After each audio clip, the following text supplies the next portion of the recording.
Y justamente para conocer más y saber qué está pasando con las reformas, la triple reforma del gobierno y su impacto en el Congreso y por supuesto en la ciudadanía, estamos en comunicación telefónica con un ex ministro de Economía de la Nación, el diputado nacional Axel Kicillof. Buen día, Kicillof. Mariano Martín lo saluda. ¿Cómo le va?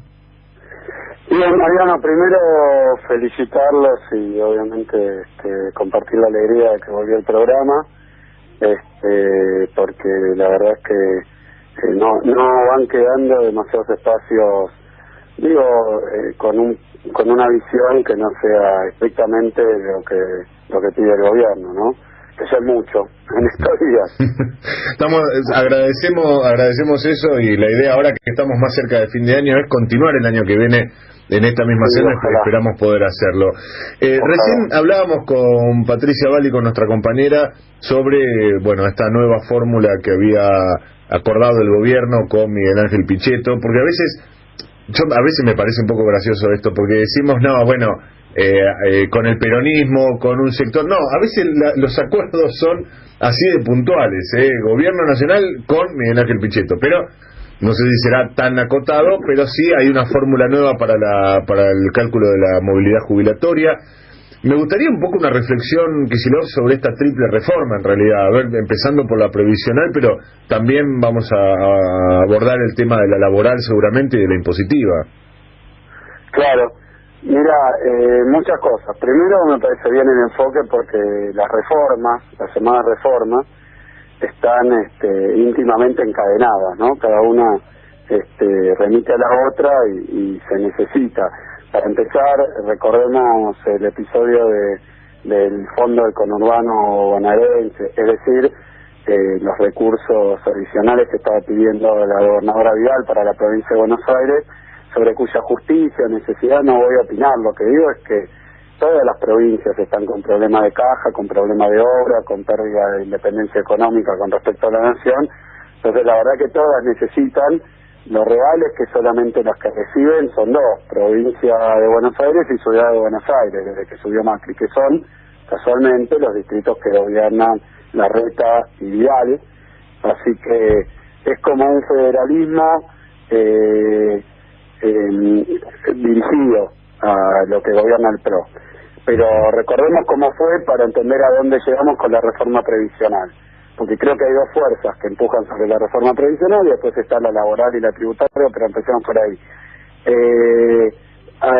Todas las provincias prácticamente, hay como 64 causas en la Corte Suprema, que es donde tienen que ir cuando las provincias le reclaman recursos a la nación, derivados de diferentes conflictos por el manejo, por el uso, por la aplicación de diferentes leyes en el tiempo. Y la verdad que varias provincias se estaban reclamando, y de pronto vimos una reunión de Lorenzetti con Vidal, como mostrando, porque ese significado se le dio a los diarios, que la Corte Suprema le iba a dar la razón a la provincia de Buenos Aires para que reciba ella y solo ella los recursos.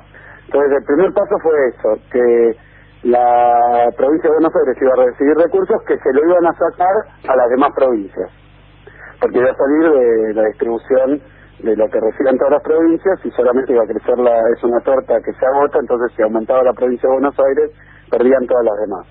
Con esa situación sentaron a los gobernadores y les dijeron, miren, en este momento lo que tenemos es que le vamos a dar recursos a Vidal, que los sacamos de todas las demás provincias. Y ahí empezó una discusión con los gobernadores, donde los gobernadores lo primero que pidieron es, no nos lo pueden sacar a nosotros porque nosotros no nos alcanza. Entonces si le sacan recursos a toda la provincia para dárselo a Vidal, lo perdemos nosotros y nos quedamos en la ruina. Siguiente paso, el gobierno plantea que entonces va a reformar la distribución de determinados impuestos, por ejemplo el caso de ganancias, para que vaya más plata a la bolsa que reciben las provincias, para que no pierdan todas y gane solo la provincia de Buenos Aires. Entonces ahí le sacan a ganancias. Entonces ganancias iría íntegramente a la coparticipación. Lo que necesitaba Vidal ahora va a salir del Tesoro Nacional, pero particularmente de la parte de ganancias que van a los jubilados. Entonces se iba a desfinanciar fuertemente la caja de los jubilados. Como eso también era un desastre, le dirigen el impuesto al cheque. Es como el huevo podrido, ¿no? ¿Quién paga este problema de darle plata a Vidal? Entonces le dirigen el impuesto al cheque completamente arancés, pero con eso no alcanza. Conclusión, ahora plantean bajar los saberes de los jubilados. Por eso digo que está todo encadenado, la coparticipación federal, la distribución a la provincia de Buenos Aires. Hoy como está la mano es más o menos así, le bajan lo que van a recibir los jubilados y le suben lo que va a recibir Vidal. O sea, los jubilados pagarían el aumento de coparticipación de la provincia de Buenos Aires. Eso es una de las fuerzas que andan dando vueltas de las justificaciones. Después está lo otro, que es la visita que hizo el Fondo Monetario Internacional el año pasado, cuando hizo el artículo 4. Tengo enfrente mío la traducción, porque solamente lo presentaron en inglés, de las recomendaciones del Fondo Monetario. Y lo que dice concretamente el recuadro donde habla del cambio que quieren hacer, que el Fondo Monetario le pide al gobierno que haga en el sistema previsional argentino, lo que dice es alternativa de reforma, ¿no? Cambio en la fórmula de indexación. Los beneficios previsionales, te leo textual lo que le pidió el Fondo Monetario al gobierno argentino.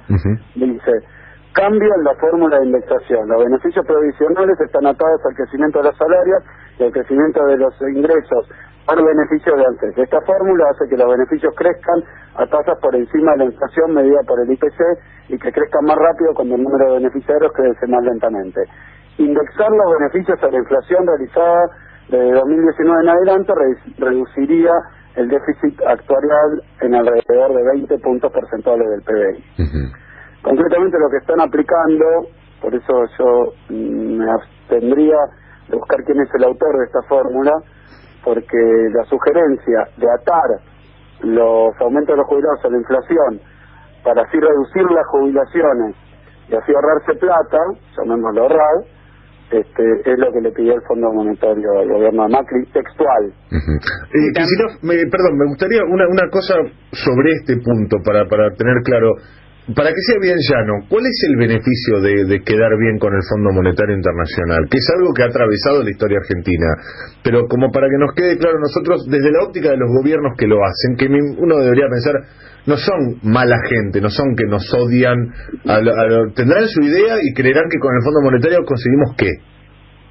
Mira, no, la cosa es así, bueno, y está sujeta a interpretaciones porque el Fondo Monetario Internacional en realidad es un organismo que nace después de la Segunda Guerra Mundial en el marco de las instituciones de Bretton Woods, haciendo un poco de historia con la idea esta de Keynes y también de Estados Unidos, de hacer una especie de sistema internacional para que los países no fundan, no quiebren, no tengan problemas financieros graves, porque se había entendido que esa fue una de las causas de las guerras mundiales, particularmente la segunda, ¿no?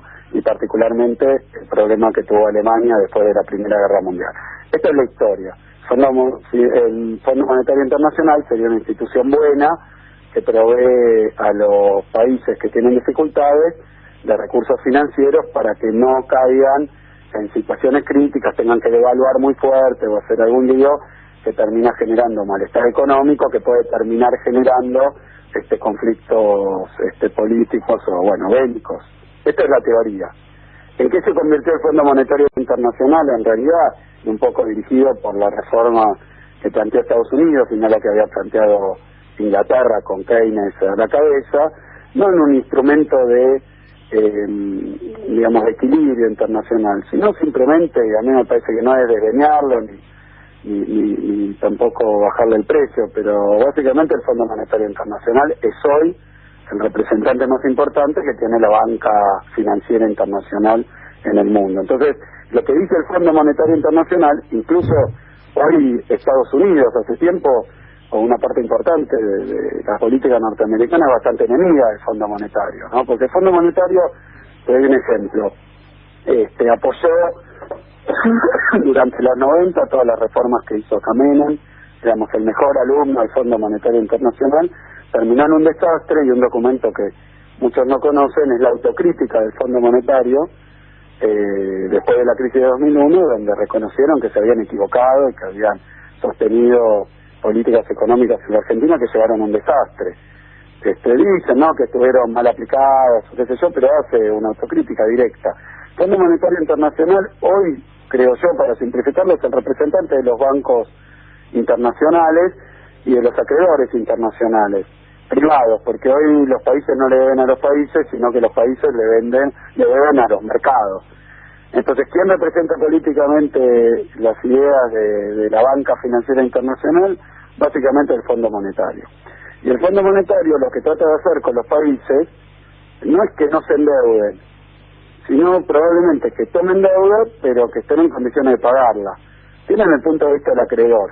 Pero desde el punto de vista del acreedor, desde el punto de vista de los bancos internacionales, porque la posición esta del fondo coincide con lo que está, incluso con los miedos que tienen hoy los bancos internacionales con el gobierno Macri, porque ha tomado tanto prestado en este poco tiempo que ya se está empezando a preguntar si va a poder devolver, porque más toma 100 años, entonces devolver va a ser una tarea de mucho tiempo.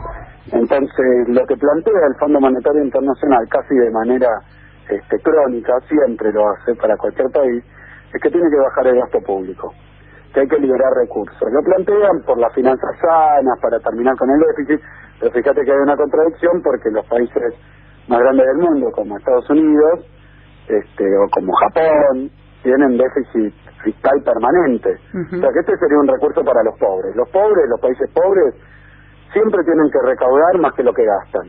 Aun cuando todo el mundo sabe que en los países pobres es donde más se necesita el gasto público para inversión, para distribución del ingreso. Entonces, el Fondo Monetario Internacional lo que va haciendo, recorriendo el mundo, es que hay que bajar los gastos en educación, en salud, hay que privatizar la salud y la educación, pero básicamente bajar el gasto público, y para simplificar, para liberar recursos que se usen para pagar las deudas externas de los países.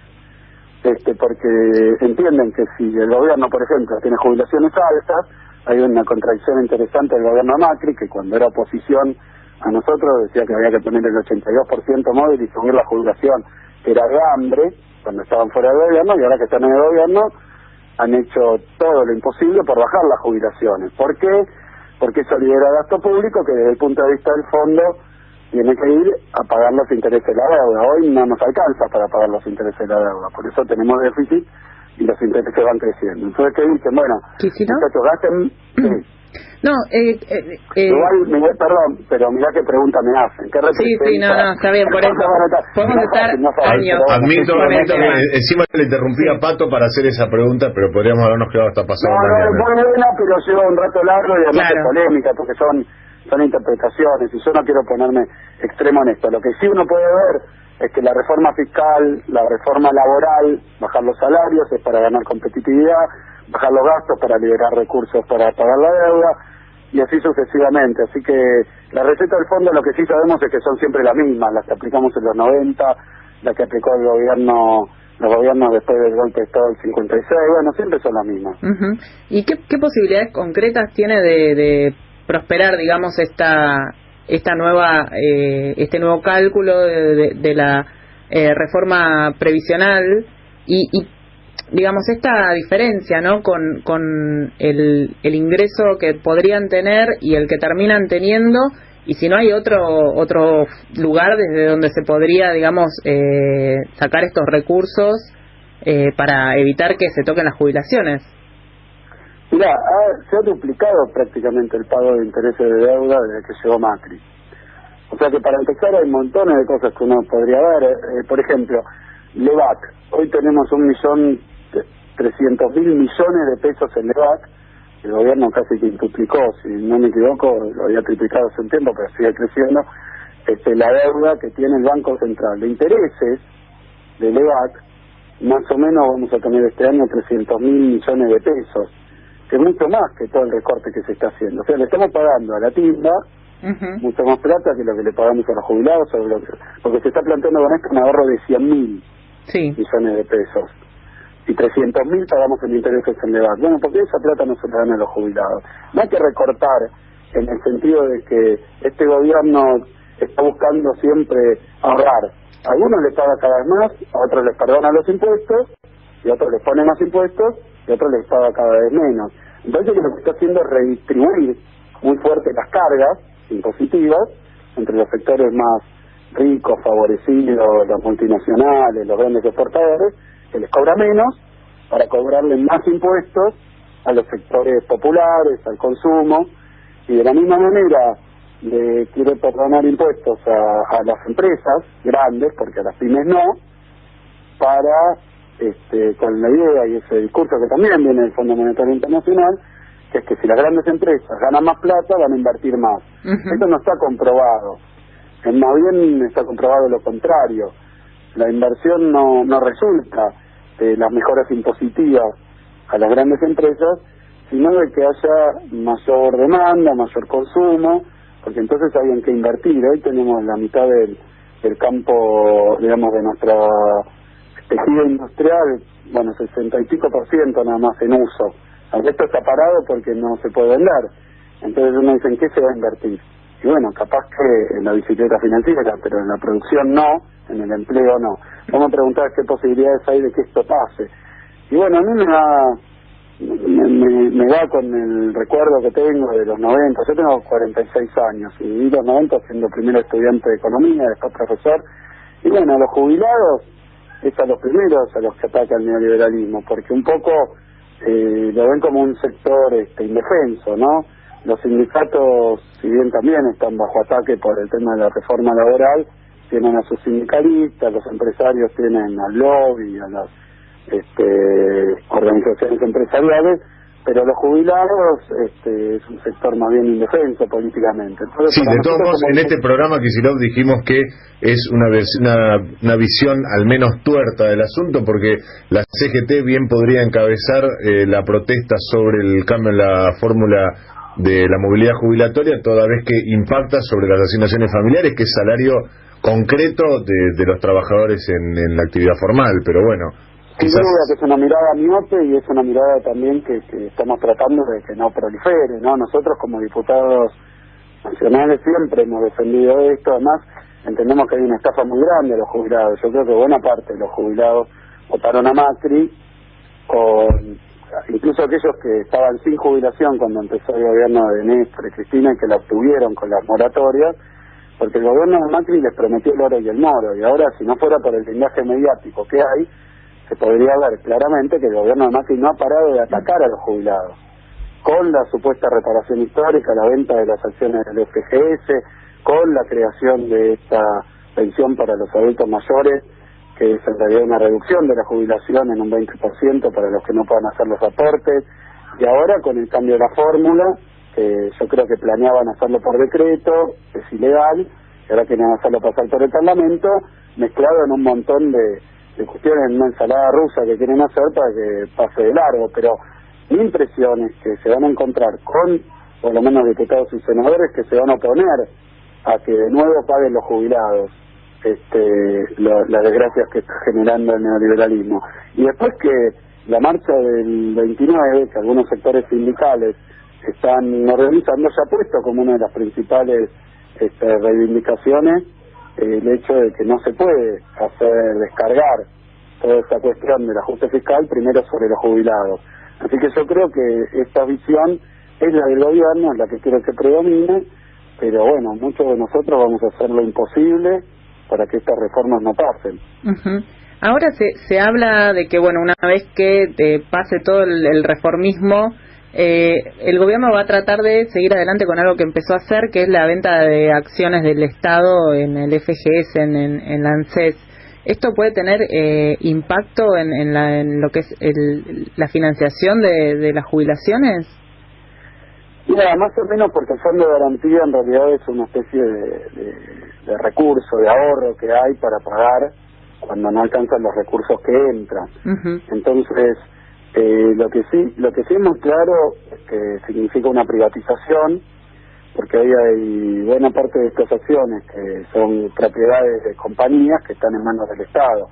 O sea, el Estado es dueño de parte de las compañías y eso se había usado durante el gobierno anterior para consensuar, digamos, con las empresas que tengan planes de inversión nacionales más importantes, porque algunas de ellas son internacionales, o tratan de llevar su plata afuera, o a los paraísos fiscales, o distribuirlas entre sus dueños. Entonces, la verdad que era un instrumento muy muy adecuado para tener discusiones interesantes. De esa manera se consiguió, por ejemplo, que Techint hiciera una colada continua, que es una inversión muy grande que terminó siendo en el país, que no la quería hacer, pero bueno, charlándolo en el directorio conseguimos revertir esa idea. Entonces, yo creo que hay una idea de liquidar el Fondo de Garantía de Sustentabilidad de este gobierno, que lo está haciendo y que no afecta directamente al problema de los gastos corrientes, sino a ese fondo anticíclico que tienen los jubilados para cubrir situaciones extraordinarias.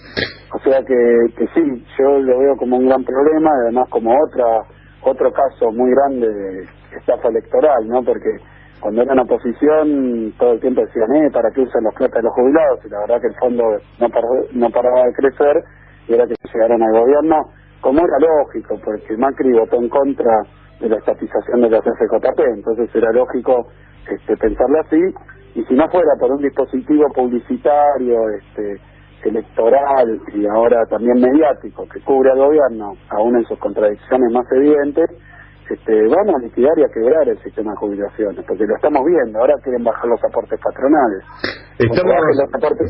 Sí. No, quería recordar a los oyentes que estamos en comunicación telefónica con el ex ministro de Economía y diputado nacional Axel Kicillof, y recordarle a nuestro entrevistado que nos quedan pocos minutitos, ya llegan las noticias con el informativo de Radio El Mundo, pero sí, antes de eso quería dos consultas cortitas, Kicillof, por lo pronto. Una tiene que ver con una posibilidad que ya se da cuenta, ya hay versiones de la posibilidad de tenerlo como presidente del bloque peronista en la Cámara Baja. ¿Esto es así o todavía está por verse?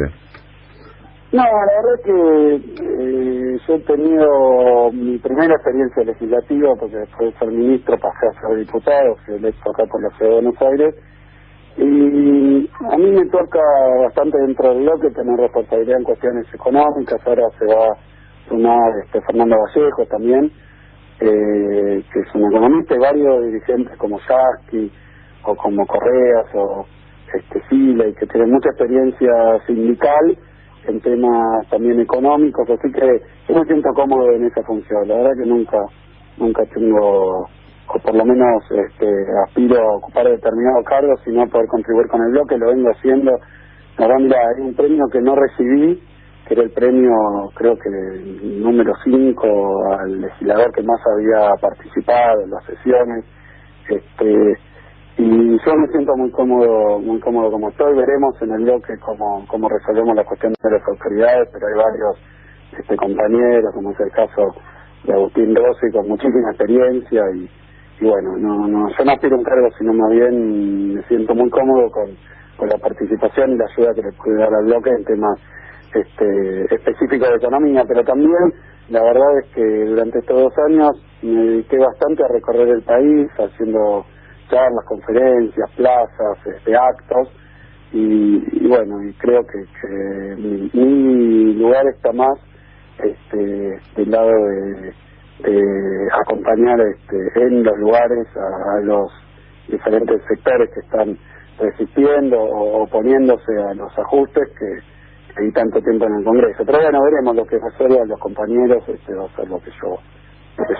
Y para terminar, Kicillof, ¿qué sensación le produce ver a ex compañeros suyos del gabinete como Amadou Boudou, Julio De Vido, presos? Mira, yo siempre he dicho, la justicia tiene que actuar, y si hay casos de corrupción hay que castigarlo, siempre lo he dicho. Ahora, lo que no podemos admitir de ninguna manera son estas cuestiones que van contra la Constitución, contra las leyes, que es encarcelar a gente aún antes de que haga su defensa en una indagatoria.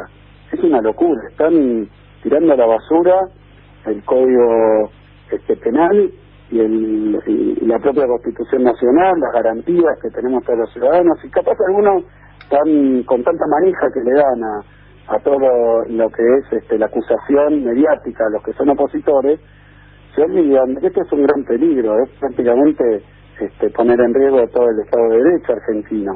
Yo, por eso, creo que están confundiendo una cosa con la otra, y me parece que es gravísimo que pongan en la cárcel a gente sin derecho a defenderse, sin condena, sin siquiera garantías constitucionales mínimas, y además generando situaciones de humillación, si pueden. Me parece que esto ya es una cuestión absolutamente política, porque con este criterio, con el criterio que se ha aplicado, no sé cuántos de los funcionarios del gobierno actual tendrían que estar presos.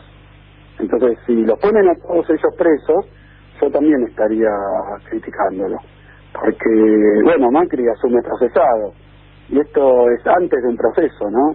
Y dicen que ponen en la cárcel a gente porque puede incidir en dificultar la investigación. Bueno, los funcionarios del gobierno de Macri que están acusados de cuestiones gravísimas, caso Correo, caso Panama Papers, caso a la Paradise Papers, de haberse comprado acciones o títulos que ellos mismos emitían, cuestiones gravísimas, y tienen cargos de altísima responsabilidad. O sea que todo eso es una justificación, es un verso para perseguir a opositores. Después, obviamente, hay que investigar, nosotros siempre nos hemos avenido a que nos investiguen, a que vean, pero siempre y cuando la justicia sea imparcial.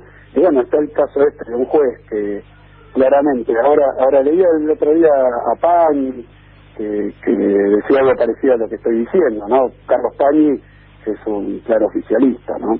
Pero el riesgo que hay de usar a la justicia para conveniencia política. De eso se nos acusaba a nuestro gobierno, pero miren, si hubiéramos hecho esto mismo, si hubiéramos hecho lo mismo con la extrema falta de uso de las cuestiones legales y constitucionales, tendríamos que haber puesto a toda la oposición presa, denuncia en los medios, y entonces un juez al que se lo aprieta para que lo ponga preso y poder decir que el otro es corrupto, porque es lo que uno quiere. Entonces me parece que se está haciendo un uso político de la justicia que ya es tan evidente y mediático, esto de filtrar conversaciones telefónicas, filtrar videos de las detenciones, filtrar las fichas de la detención, bueno, lo que sea para generar un efecto político.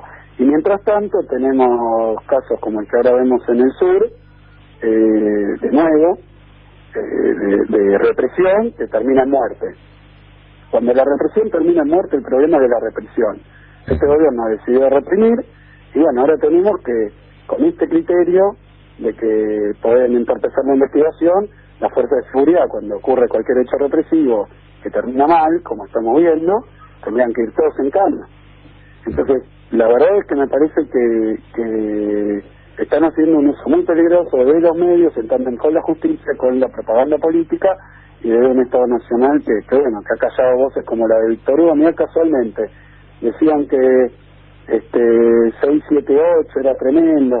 Bueno, ahora tenemos miles de 678, todos los programas apoyando al gobierno acríticamente. Entonces, bueno, si no empezamos a poner las cosas en su lugar, la verdad que lo que corre un riesgo gravísimo es la democracia. No lo digo yo, lo dice Pera Carlotto, Pérez Esquivel, pero ahora van a decir que la Comisión Interamericana de Derechos Humanos, todos quejándose de estas cosas. Bueno, ahora aparece cuando perdón por esto, ¿no? La dictadura militar, cada vez que recibía alguna crítica, decía hay una campaña anti-argentina. Bueno, cada vez estas cosas empiezan a sonar más feo. Gracias, Kicillof, por estos minutos con nosotros en Toma y Daca. No, muchísimas gracias a ustedes y